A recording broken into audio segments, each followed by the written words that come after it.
Kidnap కేసులో arrest అయిన Vallabhaneni Vamsi bail petition పోలీసుల కస్టడీ పిటిషన్పై ఎస్సీ ఎస్టీ కోర్టు విచారణ జరిపింది.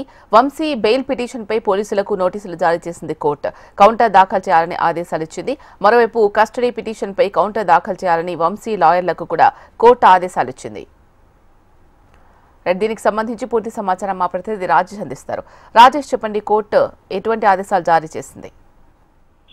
వంశీ అరెస్ట్ పై వంశీకి కొన్ని వెసులుబాట్లు కల్పించాలి, బెయిల్ మంజూరు చేయాలనేసి వంశీ తరపు న్యాయవాదులు కోర్టు ఆచరించడం, అదేవిధంగా పోలీసుల తరపు నుంచి వంశీని అరెస్ట్ చేసి కస్టడీలోకి ఇవ్వాలనేసి పోలీసులు వేయటం, 10 రోజులు కస్టడీకి అప్పచెప్పాలంటూ కోర్టుకు తెలియపరచడంతో ఈ రెండింటి మీద విచారణకు సమయం పడుతుంది. పోలీసులు పూర్తి వివరాలు కూడా కోర్టుకు సబ్మిట్ చేయాలని ఇప్పటికీ కోర్టు ఆదేశించింది. దీంతో పాటు చూసుకుంటే వంశీ తరపు న్యాయవాదులు వంశీకి ఆరోగ్య పరిస్థితులు అనుకూలంగా లేవు, ఆయన ఆరోగ్యానికి అనుకూలంగా ఉండే విధంగా ఆహారం అందించే విధంగా ఇంటి నుంచి భోజనం పంపించే వెసులుబాటును కల్పించాలని కోర్టును కోరటం, దాంతో పాటు అతను బ్యాక్ పెయిన్ తో ఇబ్బంది పడుతున్నాడు, అక్కడ ఉన్న సదుపాయాలు లేకపోవడం వల్ల ఒక బెడ్ ను ప్రొవైడ్ చేయాలనేసి వంశీ తరపు న్యాయవాదులు కోర్టును అడిగారు. దీంతో పాటు పోలీసులు అయితే మాత్రం ఈ కేసులో చూసుకుంటే నేరుగా వంశీ ప్రమేయం ఉంది, అనేక ప్రూఫ్లు కూడా తమ దగ్గర ఉన్నాయనేసి కోర్టుకు సబ్మిట్ చేయటం, దీంతో పాటు కస్టడీకి 10 రోజుల పాటు వంశీని ఇవ్వాలంటే